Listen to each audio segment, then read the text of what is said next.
Hi friends, आज मैं आपको मायके चली परी की एक कहानी बताने वाली हूँ। तो चलिए देखते हैं। लेकिन उससे पहले अगर आपने हमारे चैनल को सब्सक्राइब नहीं किया तो प्लीज़ सब्सक्राइब कर दीजिए और हाँ, बेल आइकन को ऑन कर दीजिए।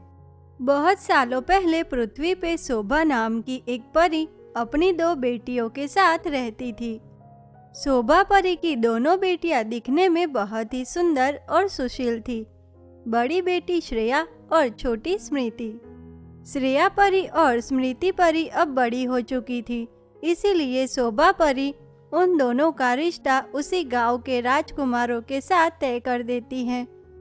एक दिन शोभा परी अपनी दोनों बेटियों को अपने पास बुलाकर उनसे कहती है, श्रेया और स्मृति, मेरी बात ध्यान से सुनो।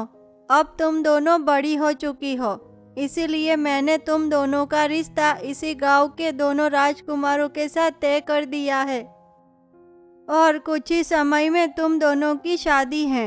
इसीलिए मेरी बेटियां, तुम दोनों अब अपने ससुराल जाने की तैयारियां करो। अब बस कुछ ही दिनों की मेहमान हो तुम दोनों यहाँ, फिर तो तुम दोनों अपने घर चली जाओगी।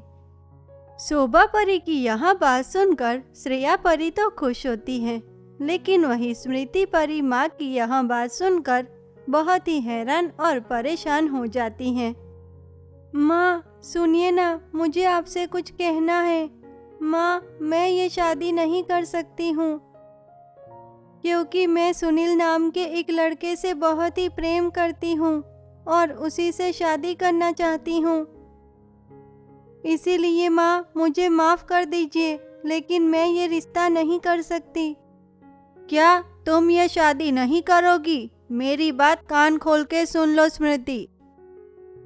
अगर तुम ये शादी नहीं कर सकती तो फिर निकल जाओ अभी इसी वक्त यहाँ से। अब से तुम मेरी बेटी नहीं, मर चुकी हो अब से तुम मेरे लिए। जा, अब चली जा यहाँ से और कभी भी अपनी शक्ल मत दिखाना मुझे। इतना बोलकर शोभा परी स्मृति को अपने महल से बाहर निकाल देती है।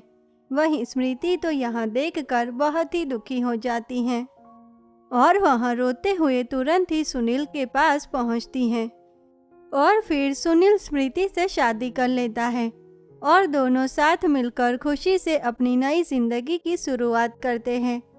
ऐसे देखते ही देखते दिन बीतने लगते हैं और स्मृति परी को अपने मायके की याद आने लगती है। एक दिन वह रोते हुए सुनील के पास जाकर उससे कहती हैं, सुनील, मुझे माँ और श्रेया की बहुत ही याद आ रही है। मुझे एक बार उनसे मिलना है। सुनील, क्या मैंने इतनी बड़ी गलती की है जो माँ ने मुझसे रिश्ता ही तोड़ दिया? स्मृति, तुम परेशान मत हो। परी माँ अभी गुस्से में है, इसीलिए तुमसे बात नहीं कर रही। लेकिन स्मृति, मुझे लगता है कि तुम खुद सामने से एक बार उनसे मिलने चली जाओ और उनसे माफ़ी मांग लो, वो तुम्हें ज़रूर माफ़ कर देंगे। सुनील की यह बात सुनकर स्मृति परी थोड़ी खुश हो जाती हैं और अगले ही दिन वह अपनी माँ से मिलने चली जाती हैं। लेकिन स्मृति परी जैसे ही महल के अंदर जाने की कोशिश करती हैं, तभी सामने खड़ी शोभा परी गुस्से में कहती है, वहीं रुक जाओ, अंदर आने की कोशिश भी मत करना स्मृति। मैंने तुझसे कहा था ना कि तू मेरे लिए अब मर चुकी है, तो फिर तू आज यहाँ क्यों आई है?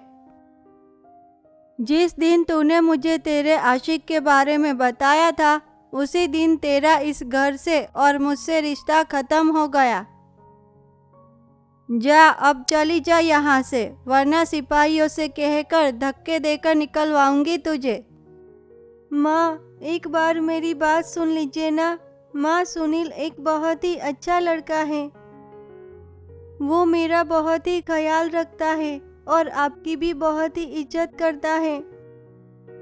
और माँ, आपने जिस राजकुमार के साथ मेरा रिश्ता तय किया था, वो सिर्फ कहने का राजकुमार है। वो ना ही कभी किसी की इज्जत करता है और ना ही किसी का सम्मान। माँ, उससे अच्छा तो सुनील है, जिसके पास भले ही कुछ नहीं है, लेकिन वो सबका सम्मान तो करता है। इसीलिए माँ, आप बस एक बार सुनील से मिल लीजिए, आपको भी पता चल जाएगी सुनील की अच्छाइयाँ। ऐसे स्मृति परी महल के बाहर खड़े खड़े ही अपनी माँ को समझाने की बहुत ही कोशिश करती हैं, लेकिन शोभा परी तो उसकी एक नहीं सुनती और सिपाहियों द्वारा स्मृति परी को धक्के मारकर वहां से निकाल देती हैं। दूसरी तरफ अपनी माँ का ऐसा बर्ताव देख स्मृति परी को बहुत ही दुख होता है। वह रोते हुए अपने घर वापस चली जाती हैं। ऐसे देखते ही देखते कुछ दिन बीत जाते हैं और स्मृति परी अपने मायके यानी कि अपनी माँ के घर जाने की हर मुमकिन कोशिश करती हैं, लेकिन वह अपने मायके नहीं जा पाती। फिर एक दिन शाम को शोभा परी उसी गांव के पास वाले जंगल में टहलने के लिए निकलती हैं। तभी अचानक से झाड़ियों के पीछे से कुछ खतरनाक डाकू बाहर निकलते हैं और वह अपने हथियारों की मदद से शोभा परी को पकड़ लेते हैं। दूसरी तरफ शोभा परी अपनी जादुई छड़ी को महल में ही छोड़ आई थी, इसीलिए अपनी जादुई छड़ी के बिना शोभा परी कुछ भी नहीं कर पाती। और यह देखकर शोभा परी जोर जोर से चिल्लाने लगती हैं, बचाओ बचाओ, कोई मुझे इन डाकुओं से बचाओ। वहीं उसी समय सुनील जंगल से लकड़ियां काट कर वापस घर लौट रहा होता है। सुनील जंगल में शोभा परी की चिल्लाने की आवाज़ सुनकर तुरंत ही उसके पास पहुंचता है और फिर किसी तरह उन डाकुओं से लड़ाई करके शोभा परी को उनसे बचा लेता है। लेकिन डाकुओं से लड़ाई करते समय सुनील भी बहुत ही बुरी तरह घायल हो जाता है और फिर वहाँ भी बेहोश हो जाता है। यह देखकर आखिरकार शोभा परी को अपनी गलती का एहसास हो ही जाता है और उस दिन उसे सुनील की अच्छाइयाँ पता चलती हैं और फिर शोभा परी तुरंत ही बेहोश हुए सुनील को किसी तरह अपने महल ले जाती है और अपनी जादुई छड़ी की मदद से सुनील को ठीक कर देती है। उसके बाद शोभा परी अपनी बेटी यानी कि स्मृति परी के पास जाकर उससे अपनी गलती की माफ़ी मांगती हैं और फिर स्मृति परी का फूलों से स्वागत करते हुए उसे अपने मायके ले जाती हैं।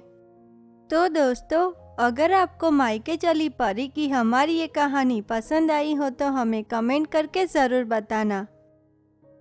और हाँ दोस्तों, हमारी इस चैनल को लाइक, शेयर और सब्सक्राइब करना ना भूलें। तो चलिए मिलते हैं ऐसी ही एक और नई अनोखी कहानी के साथ। तब तक के लिए धन्यवाद।